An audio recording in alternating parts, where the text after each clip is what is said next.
জামাতের সাথে বেহেশতে নিতে চাইলেও আল্লাহর কাছে বলবেন ওই বেহেশতে আমি জামাতের সাথে যেতে চাই না।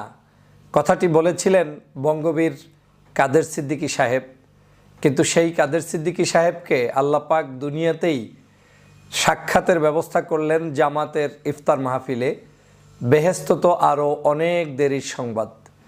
টাঙ্গাইলের একটি বিশেষ ইফতার মাহফিল যেটা জামাতের ব্যানারে অনুষ্ঠিত হয়েছে, সেই ব্যানারে আমরা দেখতে পেয়েছি সারা বাংলাদেশের বিভিন্ন পত্রপত্রিকায় রিপোর্ট এসেছে বঙ্গবীর কাদের সিদ্দিকী সাহেব সেই অনুষ্ঠানে উপস্থিত হয়েছেন।